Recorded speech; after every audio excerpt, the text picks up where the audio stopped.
Welcome to the Coaching Closet. I'm your host, Richele. Have you ever put together an outfit that was just right, making you feel amazing from head to toe? It takes thought, planning, and effort to create that perfect look. In life, it's the same. It's like a unique puzzle with individual pieces that we must pay attention to in order for everything to work together. If something is missing, it's like walking out of the house with no pants on. Are you ready to piece together your puzzle of life? Let's go. Welcome back to the Coaching Closet. Today, in honor of October's month that is based on really loving yourself and celebrating life, because it's my birthday month, I was struggling a little bit of what to speak about, but there's something that is compelling me to share my infertility story. It's a unique one. Everyone's, I think, is unique, but I really just think this is going to encourage someone or help someone. And so just knowing that every single life is so precious, I wanted to share this story. So the year is 2000. I'm 26 years old. I had a 2-year-old daughter at the time, my oldest daughter, Alyssa, and she was born in July of 1998. And I really felt like, okay, this is a great time to maybe start trying again. Perhaps they would be 3 years apart. I got pregnant very easily with Alyssa. It was the 3rd month that I tried with my ex-husband, her dad, and we became pregnant. I was 23 years old, so I actually thought 3 months was a little bit long. I expected to get pregnant the first month, but come to find out that's not long at all. It's very, very quick. The second time I thought, well, even if we got pregnant within the first 3 months, it would be a 3-year difference, and that would be great. So I convinced her dad, my ex-husband, to start trying for another baby. What happened was very unexpected. Months and months went by, and nothing was happening. I was, not conceiving. And so about month 9 or 10, we went to my regular doctor, and I just said, hey, I've been trying to get pregnant, and it's not happening very fast. So they put me on a 3-month round of Clomid, which is a pharmaceutical drug that helps the body to produce eggs, and it helps in the infertility process. Sometimes that's all you need to do is take a little bit of that. And I'm not a doctor or scientist, but I do know that, you do produce more eggs. Sometimes you get twins with that. So I got on this drug, and I will just tell you, for anyone that's been on this, I don't know if it affects everyone the same way, but it made me so hormonal. It was like having PMS times 10,000. I mean, I'm talking crying fits, like depression or feeling really down, highs and lows. It was pretty nuts. And I was thinking, this better work because this is making me crazy. And, I already had a 2-year-old, a very active 2-year-old, almost 3-year-old to deal with. So I was just not in a great frame of mind. My heart goes out to anyone that's ever had to take this drug. I think men even take it sometimes for different reasons. So I took this and nothing happened. 3 or 4 months later, then you can't stay on it very long. So I was only on it a short while. Then we just kept trying. Eventually, we consulted with a reproductive endocrinologist because after over a year, you're considered to have a fertility issue. And I was only 26 when we started trying. So it was not like I was old. I was in great health, or so I thought.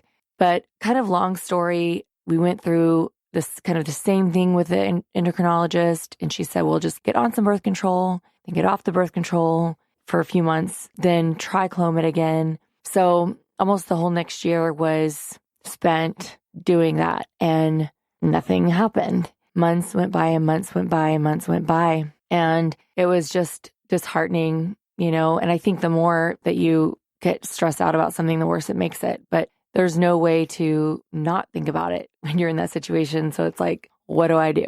What I had was secondary infertility. And a lot of people don't realize that this happens when you haven't had infertility primarily. Like the first time I got pregnant, it was fast, it was normal, it was easy. And then I tried to get pregnant again and it wasn't happening. And so that's called secondary infertility. But after lots of blood work, blood tests, and all kinds of tests, what I had was unexplained secondary infertility. So I had my ex-husband was tested, I was tested, and there was no reason that they could find that I wasn't getting pregnant. So that was even more frustrating for me because there's no reason that's not happening. Then there's like not a whole lot you can do about it. So another year went by and I still wasn't pregnant. And the hard part about secondary infertility that is different than, I guess, having it to begin with is that, we already had a child. So people automatically ask questions. And I know that like people don't mean to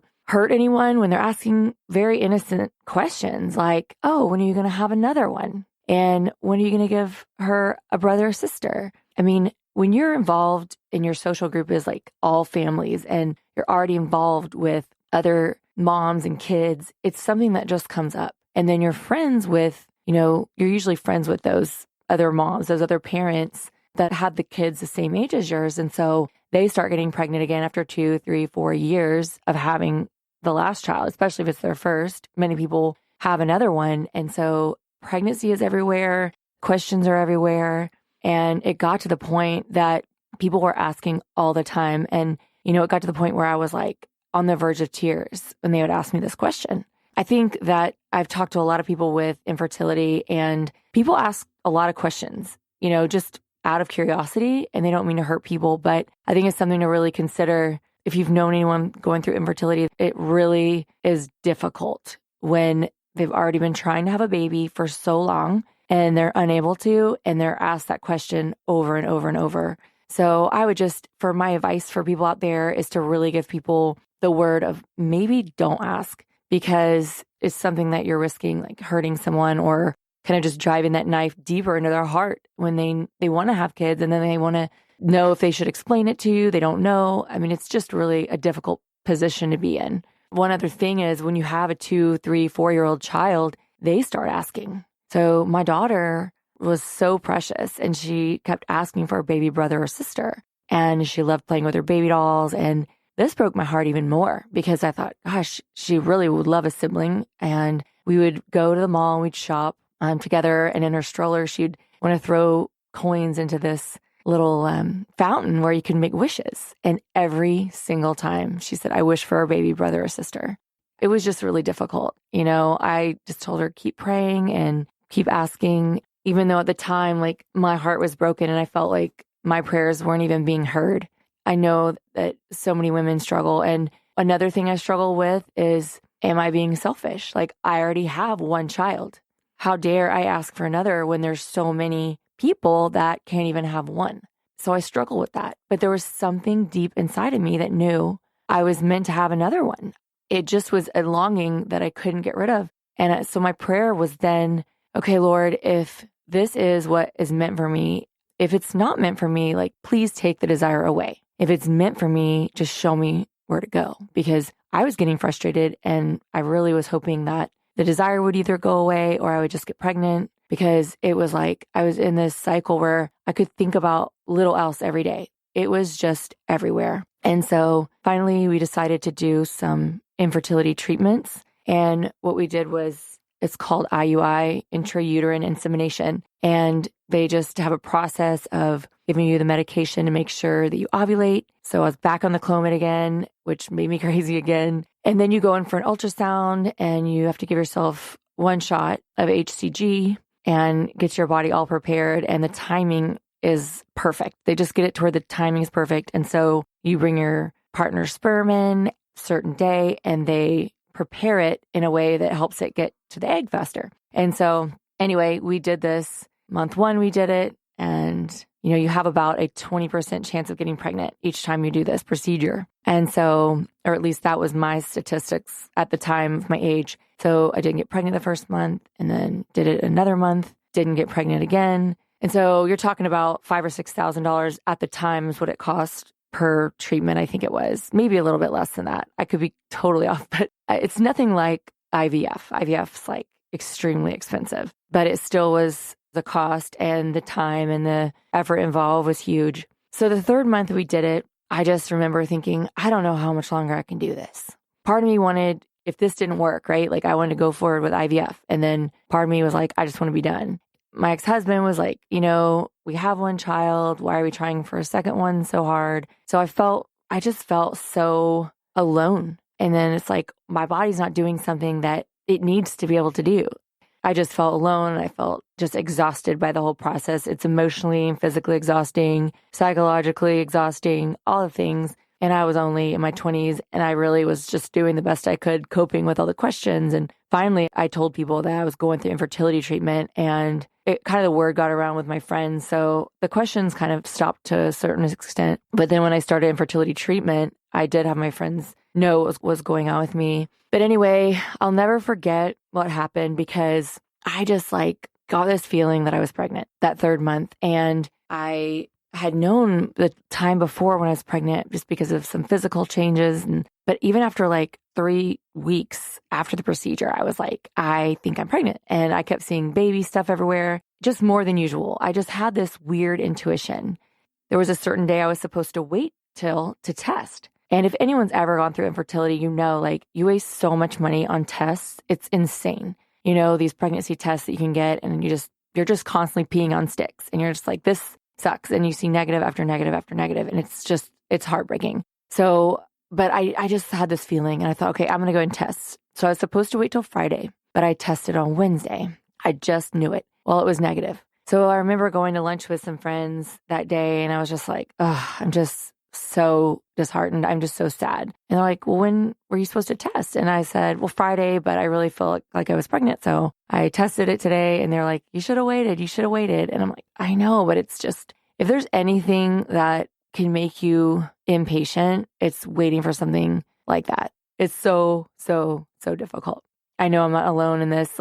There's got to be other people that are like, I just tested every day. But anyway, Friday came around, and I thought, okay, well, I'm going to test again, I guess. I had a 2-pack. So why not just test to make sure, So I went ahead, peed on the stick. It was negative. And I was like, I was so frustrated and sad and just I don't know what to do. So I threw away the pregnancy test, and I got in the shower. And that morning I was going to a meeting with other moms of preschoolers. And I was just like, this sucks so bad. I don't even want to be around these other moms. They're all pregnant. They have newborns and all this stuff. When I got out of the shower, something told me that I should look at the test again. And I don't know what it was, but I got it out of the trash can, and there was the faintest line of a positive. And I just was like, what? Could this be real? It was positive, but it took way longer than the test should take to show. So I called my doctor, and I told her, so I had to wait. It was a Friday, so I was going to have to wait till the next week to confirm if it was a viable pregnancy. And that was probably the longest weekend of my life. But praise be to God, I did get pregnant with my beautiful daughter, Samantha. And it makes me want to cry because I remember just being so overjoyed and just relieved that this struggle had come to an end to where I finally could carry this child. And now my sweet Samantha is almost 18 years old. But oh man, I'm just crying right now because the pain of infertility and the pain of waiting for something that you're supposed to have or get to, there's just nothing to describe that. And anyone that's been through it can understand, I know. So for anyone out there listening, if you're still longing for a child, if you know in your heart you're supposed to have another one, just keep the faith and keep going and pray for the road that you're supposed to be on, whether it's doing infertility treatments, whether it's exploring adoption. I had already looked at adopting because I just knew I was supposed to have another child, and I was open to other avenues having that child come to us. I'll talk more about Samantha later, but she has been one of the biggest blessings in my life personally and our family's life. So the pregnancy went pretty well. I did have to go to bed rest at the end, and I'll do a whole nother episode on that because I know there's people on bed rest that are just like, oh, I'm in bed and it's crappy. It was 6 weeks of that. I had toxemia. But she's almost 18 now, and that 18 years has flown by so fast. But like I said, I will still never forget the heartache of just wanting a child so desperately, knowing I was supposed to have one. I'd love to hear back from you. If any of you have gone through this, or if you're going through this now, please reach out. It's something that's near and dear to my heart. I've shared this before, but I'm just so grateful for everything I learned during that process, even though it was really painful. Big hugs to anyone else that's going through this, primary or secondary infertility. Lots of love to you. Thank you for joining me today on the Coaching Closet. My hope is that with each episode, you will discover, like an amazing puzzle, all of the unique pieces in your life fit together to create the beautiful image of you. If you find this podcast to be helpful and would like to share with others, please do me a quick favor and leave a review on Apple Podcasts. This helps to make the podcast more visible. Thanks again for spending your time with me today. Be sure to visit me at coachingcloset.com for past episodes and gifts to help you find your beauty from the inside out.